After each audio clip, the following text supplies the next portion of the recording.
career sacks between them. You go with Woodard.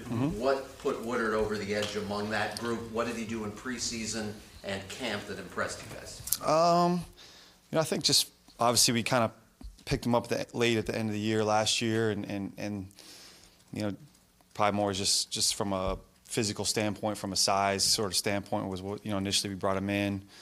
But had him through the whole off season, and I thought he had a very successful preseason. Thought he had some production. And I just think organizationally we just felt his familiarity with the system.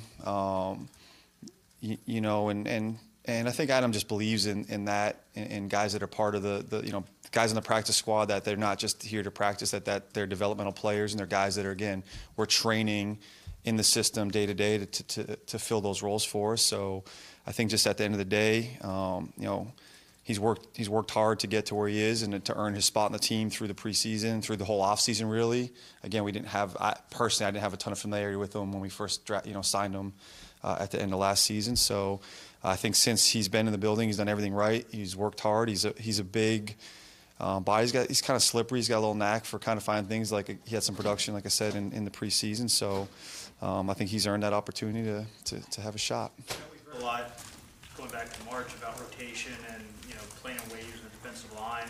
Yeah. Will the rotation have to change now, or do you still want to have that even distribution of snaps?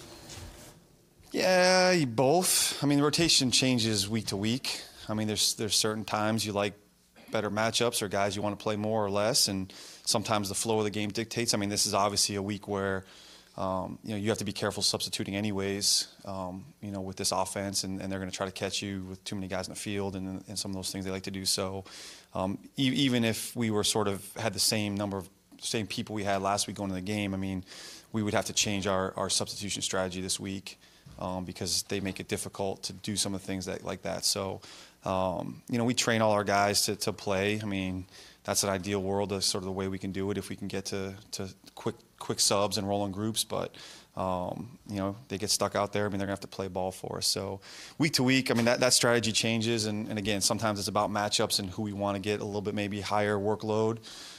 Sometimes, again, like this week, it's just a matter of, hey, we may not have a chance to do that. Like, you can't sub unless they sub, so we got to be on top of that anyway. So, guys may have to be in there for some extended drives, and we'll just try to get the sort of best matchups for us when we can. Are you worried about one quick follow-up? I know you've talked about Wake not looking 36, but is there concerns that the snaps might add up? Nope.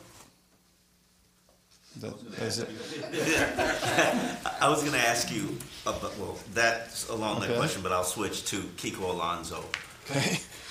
What has... It's not really a follow-up. Yeah, no. Okay.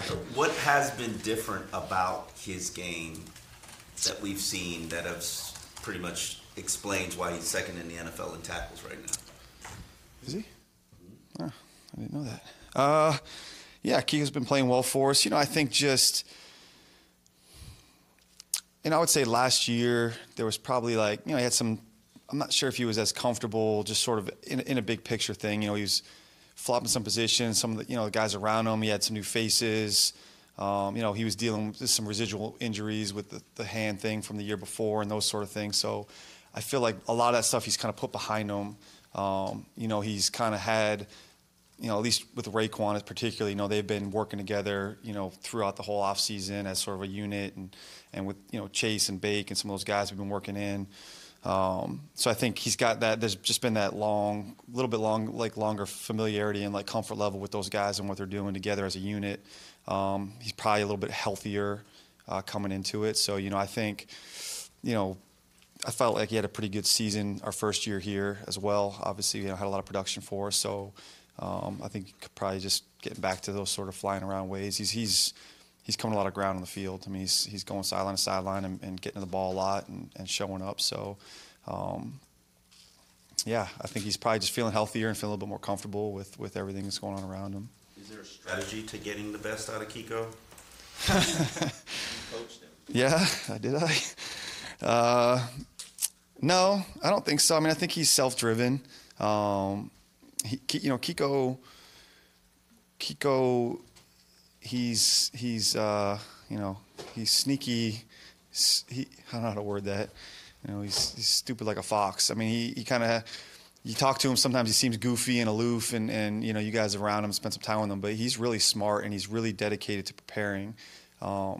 You walk by that linebacker room at all times of the day, night, off days, and he's in there watching tape, you know, and he doesn't really talk about it. It's not like he's kind of again, like I said, he's kind of a goofy personality to some extent, but he's a committed preparer. He probably watches more film than anybody on our defense, I would say. You know, so I don't think it's anything about getting him to play his best. I think he's committed to doing that, and he takes pride in it. And like I said, I think it's just for him a level of comfort, you know, with, again, the people around him and with his body and being physically healthy. I think he's just kind of in a flow right now, in a rhythm. Matt, what did you know about Martrell Spate before this week, and what have you seen this past 2 days? Yeah, you know, he's just, when we're you know, similar to some of the guys we're bringing in. I mean, he's a young veteran. You know, he's not, you know, he's still a youngish guy, but he's played some football in the league. You know, he brings a little physical presence to him. He had a lot of tackles, you know, the last couple of years when he got a chance to play. So we like that he had some experience, you know, in the league. We liked sort of his physical play. You know, he's done it. He's played special teams. He's played linebacker. He's played a couple spots and those sort of things. You know, when we brought him in for the workout, we just felt like he was the best option. And he's been great, man. All our reports of everybody talked to from Washington and other places that, like, great kid, great personality, just team guy, all that stuff. And he just stepped right in and done whatever we're asked. So, you know, we're trying to get him caught to speed as quickly as possible. And he's taken to that, man. He's kind of been a gym rat in the building the last couple of days trying to get everything right. So, again, like the level of experience, again, where he's still a kind of a younger player but has some playing experience in the league, and like sort of his physical play. We've seen Minka do so many things right that's almost surprising when he doesn't. There were a couple missed tackles on Sunday. How hard is he on himself when that happens? And was it just a technique issue there, or just somebody missed tackle because of physical reasons? Yeah, but he's probably not as hard on himself as I am on him. So, you know, some of it, you know, he's got to wrap up better. I mean, he's trying to get in a couple times where he's trying to cut tackle and just kind of throw a shoulder in there, and he can't do that. That's going to, you know, over the long haul, it's going to lead to more missed tackles. So he has to correct that part of it as terms of a technique. He took one bad angle on one of them. But again, I think with Minka, we're asking him to do a lot, you know, and obviously, especially with Rashad, you know, being down last week, you know, and trying to move him into some different spots. And, you know, we're putting a lot on his plate. So, you know, I think, you know, I probably don't print this. I won't say this to him, but, you know, that's sort of built into that fact that there's going to be a mistake or two here or there, because we're doing a lot with him. I mean, we're asking him to do a lot of things right now, and, you know, he's shown a pretty good capacity to handle that, but there's going to be he's still a rookie, and there's some stuff that he hasn't seen that maybe hasn't repped because we're moving him to different spots and things. So, you know, I'm not going to tell him that I'm accepting of that, but there's sort of an innate sort of level of sort of understood that he's going to make some mistakes. And again, he's another guy that is very correctable on the sideline when something happens. It's a one-time, hey, this is what we're looking for in this, or hey, here's what happened, here's what you should do, and it's okay, and we move on. So I mean, you know, he's another guy that's just, the more he plays and the more we keep giving him those reps, that hopefully those kind of go down. When I asked Adam about time possession, he obviously mentioned things on offense, but he also mentioned third down defense. Yeah. What do you see there? Yeah, we stink right now. I mean, we do. And again, last week was probably similar to keep my days straight, the first week, Tennessee. Again, we had, some of them don't count the official stats. I think we had 15 third downs last week, and like 10 of them were less than 5 yards, or third and 4 or less or something. So, I mean, and there was a couple of those drives we didn't even get to third down, so that's a whole nother story you want to talk about. So we're not, you know, and that's a good offensive team that we played last week, and but we're giving up leaky yardage in the run game. I mean, our stats aren't horrible, you know, and all that, but like, you know, we're side tackling guys, and, you know, we're giving up 4 or 5 yards on a rush here and there, and then it's 3 yards on the next rush, and it's 3rd and 2, and that's hard living. that's hard living. So we haven't been good on third downs, but we haven't put ourselves in a spot to have success on those third downs because I don't know overall, but the majority of our third downs have been probably 5 or less to go, and that's tough living. That's hard to do. So we have to do a better job earlier, on the chains to give us a chance to get to.